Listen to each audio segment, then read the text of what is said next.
Okay, realism.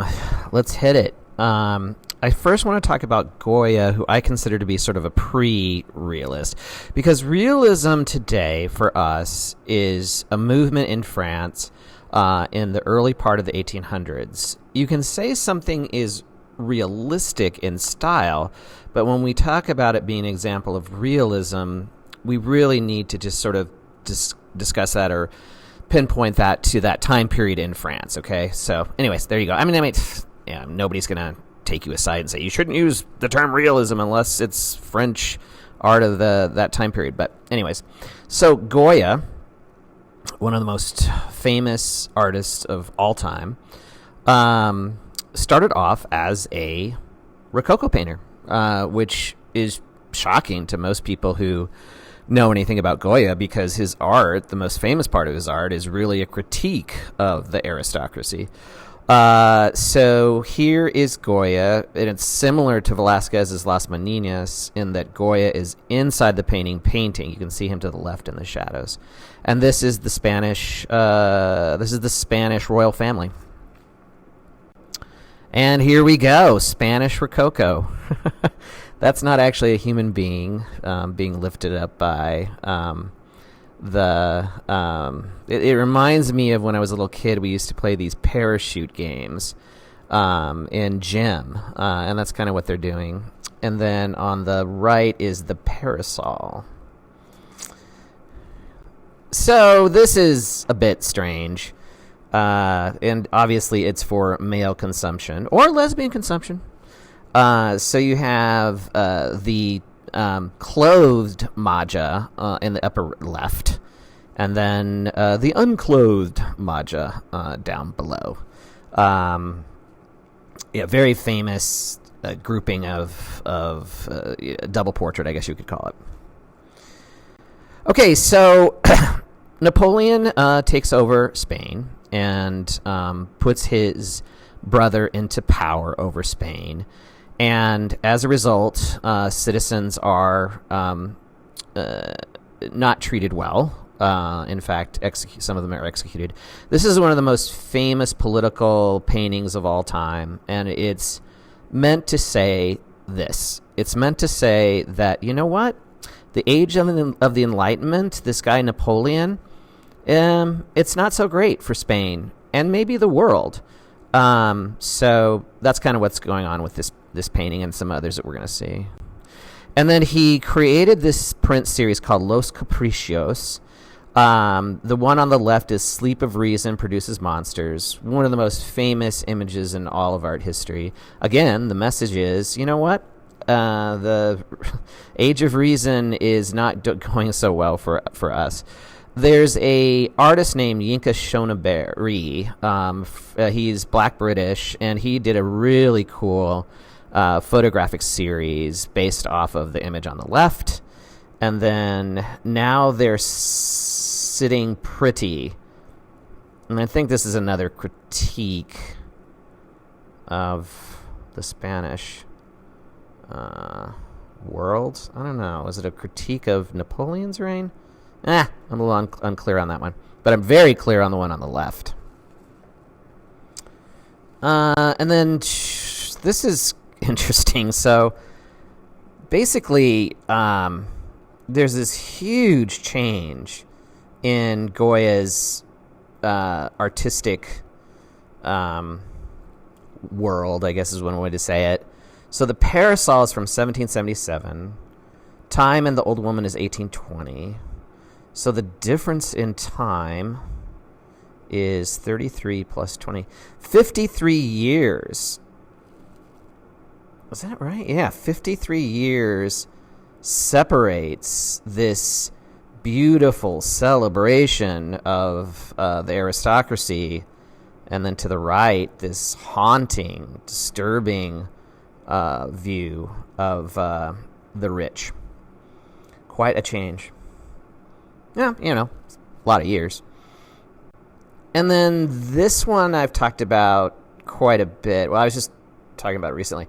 So this is a painting at Mia. It's one of their most treasured works. And when you go up to it without reading the Spanish down below, you might think that Goya was not happy with his doctor. But in fact, if you can read Spanish, it says, yes, this doctor was great for me and helped me. And it's an homage to his doctor more than anything else. Okay, let's talk about now realism. Okay, we're going to start with Courbet. Oh, gosh. I guess we have to start with him. Self-portrait here. So realism. Although many realist painters had reputations as social reformers, not all of them were politically active. The realists expressed their political ideas in a variety of ways. Some, like Damier, used contemporary events and conditions to make a social critique. Courbet often expressed his Republican and socialized sympathies through references to political events, and others focused on the working classes and the struggles and the urged the public to address their responsibilities for the welfare of peasants and workers, which is always a good thing. It's a focus on contemporary over legendary, historical, or mythological references. And the realist credo was expressed by Courbet: show me an angel and I'll paint one. In other words, angels, I've never seen an angel, therefore I'm not going to paint an angel.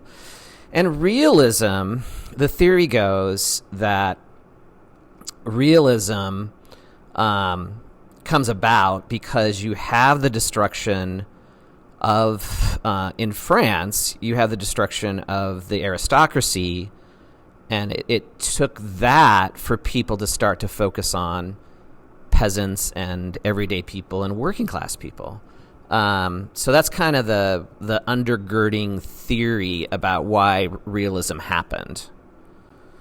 And this is a hallmark of realism.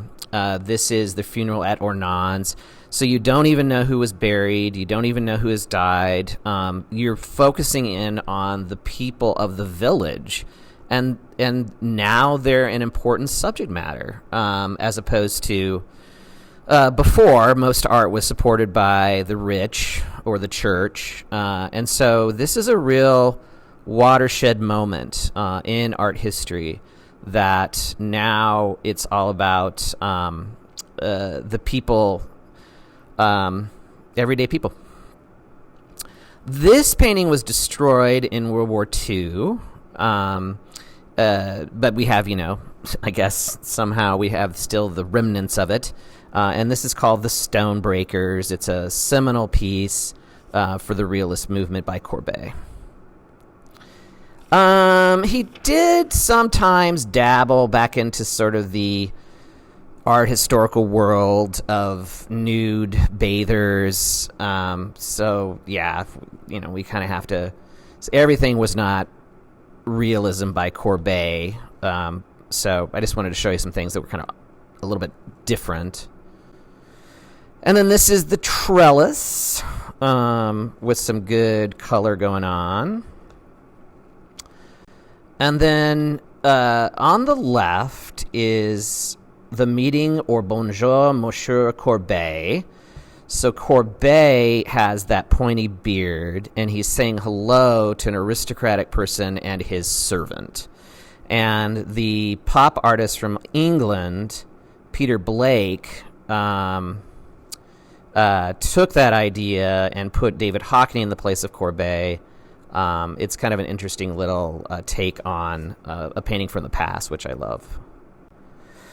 Okay, so this is the interior of my studio, a real allegory, Sum of 7 Years as Artist, by Courbet. And in here you see the woman that we saw with the trellis. Also back here is the man who is in another painting by Courbet. You have a landscape being created, and then a nude woman, obviously.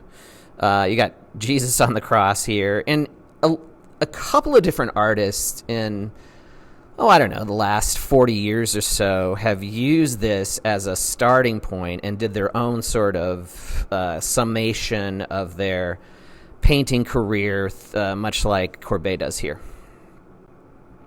Oh boy. Okay, so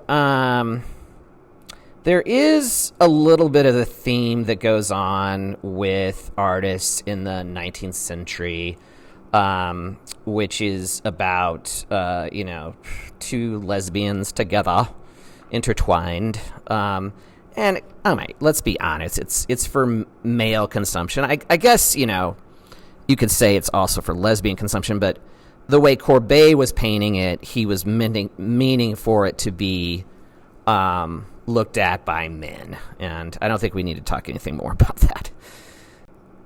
Oh, and then I forgot we had this in here. This is a very famous painting by Courbet, The Origin of the World. There you go.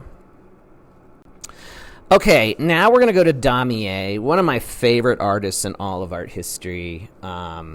He's very political. He does a lot of political cartoons, and this is one of the rulers of France. I don't think it's Napoleon III. I can't remember which who it is. That is basically ingesting everything that the French public is making. And then this is a massacre, a political massacre. And then here are the revolt is what this is called. So remember, in France, it goes back and forth between a democracy and an empire in the 19th century, and then finally ends up being a republic. So there's a lot of turmoil in France, various different political revolutions of 1832 and 1848. So Damier is showing that. This is called the third-class carriage. So now we have public transportation. And as always, there's a separation between the rich and the poor. And Damier is someone who loves and embraces the poor and shows them in his art. This is Washerwoman. And inside... No, I don't have inside the omnibus. Sorry. That's too bad. Okay, now we're going to go to maybe the most beloved of the realist painters, Millet, and probably one of the most famous paintings of all time, The Gleaners. So these women are picking up kernels of wheat after the field has been harvested. And then you have the shepherdess on the right. And, I love sheep. Everybody loves sheep. So this is the shepherdess. I've read no less than 2 or 3 books in the last 10 years written by people who have taken up the farming of and raising of sheep. This is probably Millet's most famous painting. It's The Sower. And Van Gogh was very influenced by Millet. Van Gogh was a man of the people, and so it makes sense that he would do his own sort of version of Millet's work. So this one is Plowing in Nivernais, a very famous work by Millet on the left, and then you have... Oh, sorry, I mixed that up. It's the Angelus on the left, and then Dali's take on it on the right. And then you got a little potato harvest, which stirs my Irish blood. I don't know. I really like this painting. Maybe it's the cloud bank coming in. Okay, then we're going to talk about Jules Breton. Not very well known in comparison to Millet and Courbet. This is another depiction of the Gleaners. And then you got the Weeders. Let's get them into it. Back-breaking work. I have always felt incredibly lucky that my career, my job has not been manual labor. And so, yeah, the Weeders. And this one is popular, again, on classic novel covers. This is The Song of the Lark. Okay, so one thing that starts to happen with a little bit later in the 19th century is what we call academic art. And academic art is done inside the studio, and it's in some ways the opposite of Impressionism, because the Impressionists are getting out and painting, outdoors, and they're not interested in a scene with Mary and the baby and angels. That's not their thing. And then on the right, you just basically have some nudity. Bouguereau loved to paint female nudes. I went to a show in Milwaukee, and boy, it was too much. I got through maybe 2 rooms of it, and I was like, no, I don't want to see any more of this. And then we'll also talk about this guy when we talk about, I already talked about him with regards to paintings of at the same time as the Impressionists, and this is Ernest Meissoner.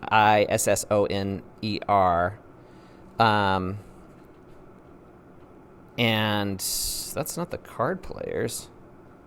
I think I screwed this up. Hold on. Yeah. Okay, but it's him on the left for sure. And then, well, it's different on the slide list. My apologies. Oh, okay, here we go. I just had a painting of him and a photograph of him. This is the Card Players. So this is going back to it's going back to a time period in which this was an interesting painting, a genre scene, very, very nostalgic, so on and so forth. And this is exactly what the Impressionists were trying to avoid, is this type of painting. And then you have the Siege of Paris, 1870. There was a lot, as we've talked about just a couple of minutes ago, a lot of turmoil, so on and so forth. And so you're seeing that in this painting. Okay, Rosa Bonheur. Love the lady. I could talk about her all day.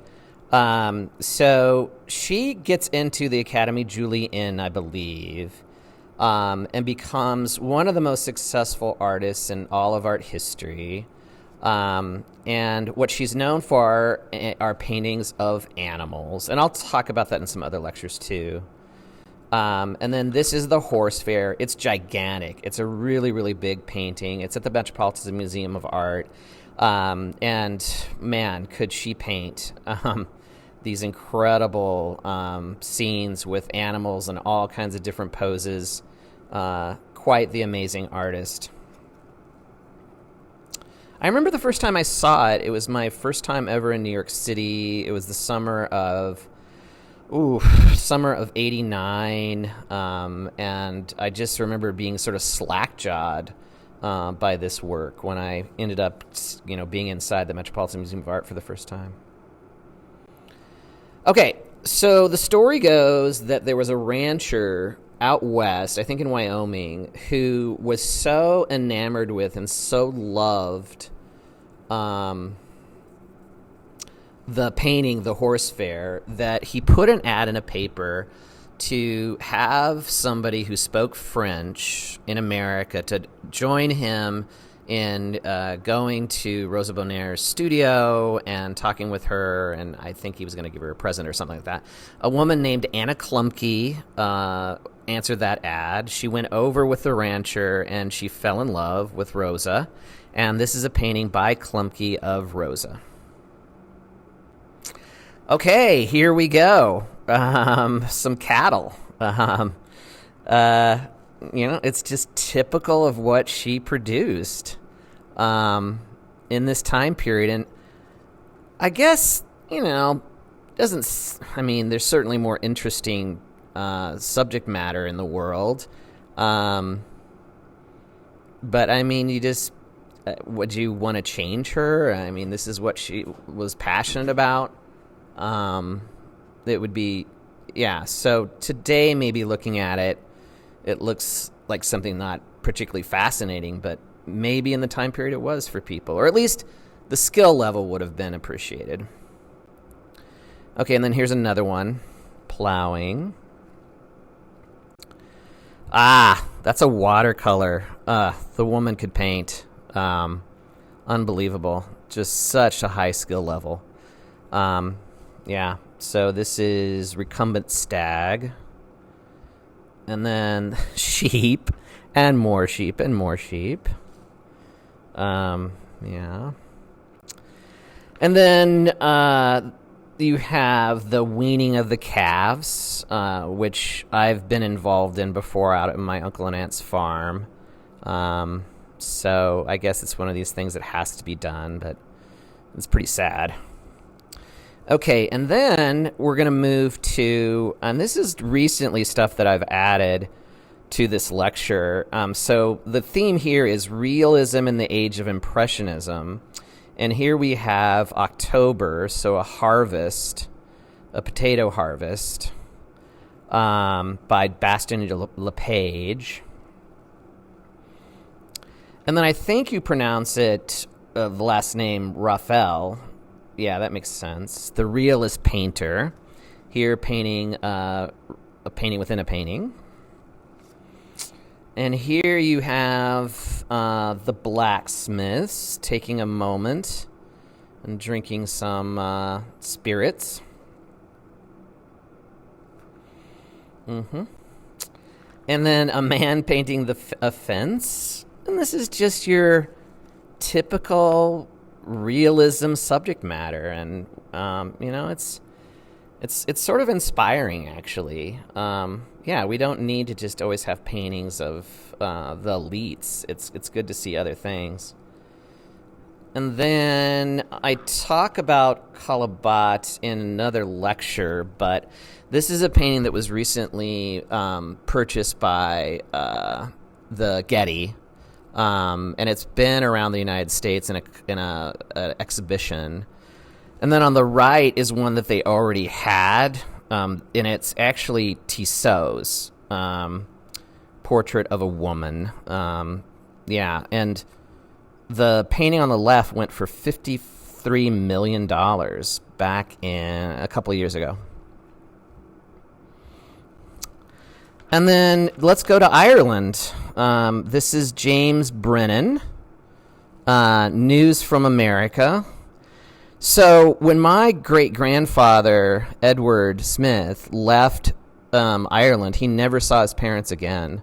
And I think something like 7 of his 9 or 10 siblings left for America, and they never saw their parents again either. So, yeah, it's heartbreaking what happened with the economic downturn in Ireland. And yeah, so that's what's one of the things from Ireland. And then this one is Words of Counsel. And then let's have a woman artist. This is Edith Sanon Somerville. Goose Girl. And then last but not least, Leo Wellens. And this is quite a bit later. This is 1926, but all of these are from Ireland. The Kitchen Window. Okay, so always realism is a short lecture, but it's something that I want you guys to know about for sure, especially with the switch in subject matter. That's important. Okay, we're done.